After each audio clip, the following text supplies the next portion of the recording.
Sometimes some parents come in and they say, well, my child is ADHD. The label itself becomes so ingrained and attached to the child that there's almost no separation between the child and this identity.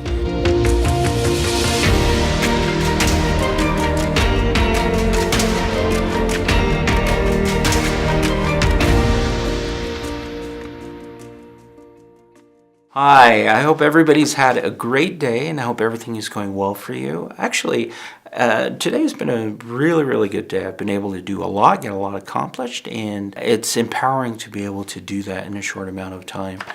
Today, what I wanted to do is talk to you a little bit about the transformation of a parent's mindset when they receive the diagnosis that their child has ADHD. It's interesting to talk to parents who have children with ADHD because a lot of times you can learn a lot by how they phrase their sentences. Sometimes some parents come in and they say, well, my child is ADHD. He is ADHD, and stepping back and listening to the way that they talk about ADHD, the label itself becomes so ingrained and attached to the child that there's almost no separation between the child and this identity that the parent has forced on the child. Some parents come in and say, my child has ADHD or has issues with ADHD. Now, you may think that there's no distinction between the two, but there is a distinction, and it's a mindset distinction. In one area, and in one way of saying it, what you are doing with the label is you're ingraining that label into the child. And the child is, I am ADHD, and so this is who I am and how I behave. When you say my child has ADHD, it's a different mindset. Just like you can say my child has a cold or my child has diabetes or something else. It's something that exists outside of your child's identity, which can be addressed.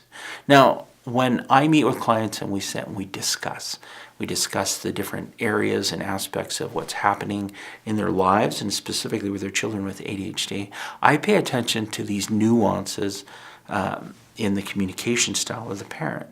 Because what it will do is it provides me an idea of their paradigm of the issue of ADHD. A lot of therapists do this, which is why we like to hear people talk. We love to hear them talk because you start to learn about people's perspective by the way that they communicate. When they start to communicate in the first way, when there's my child is ADHD, it's all about ADHD, what we begin to do is begin to separate that. And we say, okay, your child has ADHD, but tell me more about your child in other aspects, in other areas. What else is involved in the identity of your child? And this helps a parent understand, okay, there's more that we can work with here. There's more that we can deal with here. Rather than saying, okay, ADHD is just the focus and it's the only gate of entry into helping my child. No, there are multiple ways that we can work around it and help your child. Now, with parents who come in and say the second phrase, which is my child struggles with ADHD, what we're able to do is build this identity also around other areas. Now, I like to think of it as the way people put on hats. So when I come to work, I put on my work hat, and then I behave a certain way. Then I take the hat off, I go home, I put on my home hat, and then I'm a dad. Okay, that's my dad hat. Take off my dad hat, I'm going to go mingle with some friends. I put on my friend hat.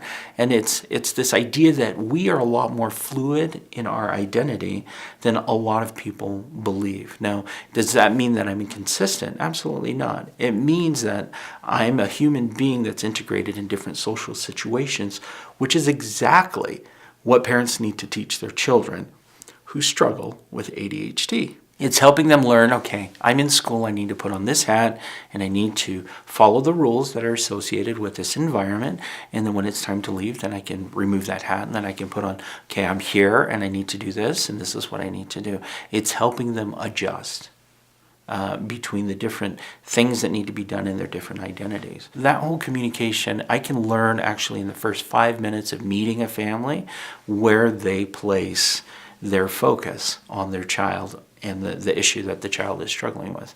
If they approach me in that, it takes a lot longer. Now, the reason that I'm bringing this up here is that it's important for parents to really assess how you communicate this with your child and with other professionals. So when you go into a meeting with school officials or with teachers and you discuss the issues that are evolving with your child, it's important for you to separate that your child has an individual identity and that they struggle with something that you can help them work through, rather than my child is this and this is all our focus is on this, because it creates a less resilient youth. It creates a less resilient individual if they're unable to be flexible and move around.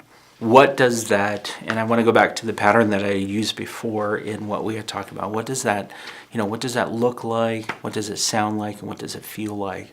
Okay, so if I were to go in to talk to a teacher, for example, what does it look like? I would sit down with the teacher and they would tell me what's happening, and it would look like me communicating with them that I understand the difference between my child's behavior, my child's individual needs, and then learning to find a way to bridge how to correct the behavior and still support my child's individual needs. And so it'd be collaborative, cooperative with the teacher in finding effective ways to work through that. Now, what it would sound like is I would actually say that to the teacher and say, well, I realize my child is struggling through some things here at school behaviorally.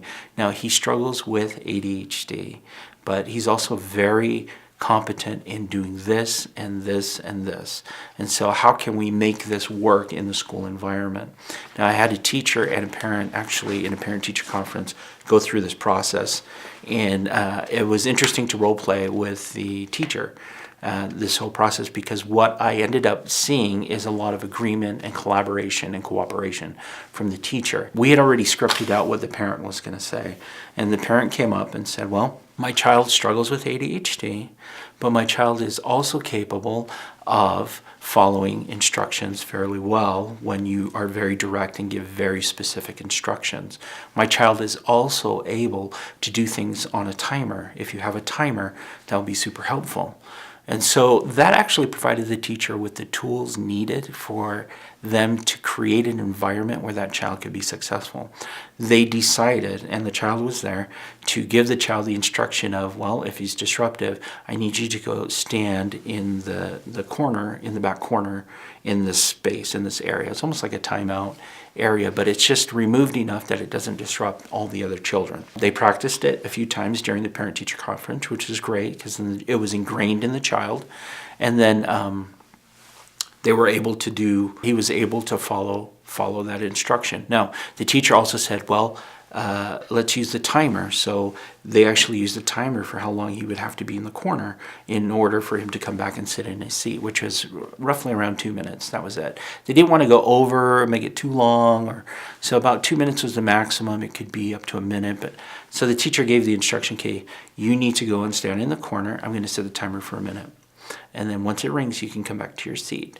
And so that was the protocol that they used. And there was reported from the parents a de-escalation in the events that the child was struggling with in school. So that's what it sounded like, was this whole dialogue where the parents are able to recognize there is an issue, but also that there are other strengths that the child exhibited, and then using those strengths in order to address the problems. So that's what it looked like. That's what it sounded like. What did it feel like?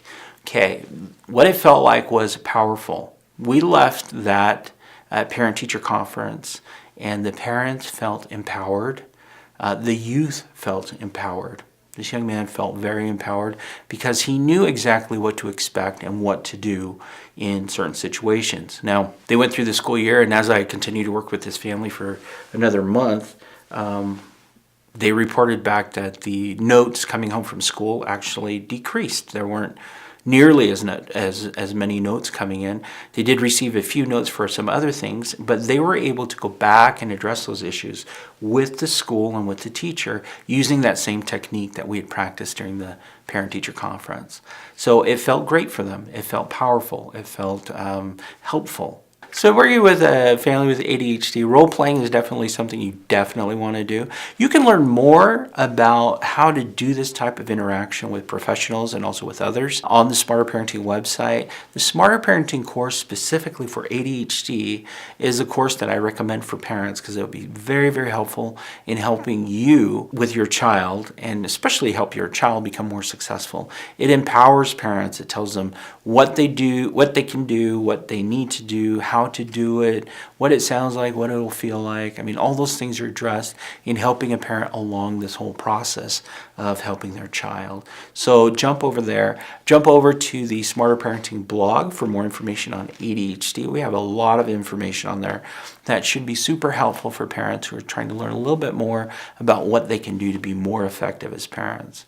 Now, that's it for me, but again, for me, pay attention to how you communicate what it is your child struggles with. Your child is not the diagnosis. Your child is struggling with the diagnosis, but their identity is a lot bigger than that.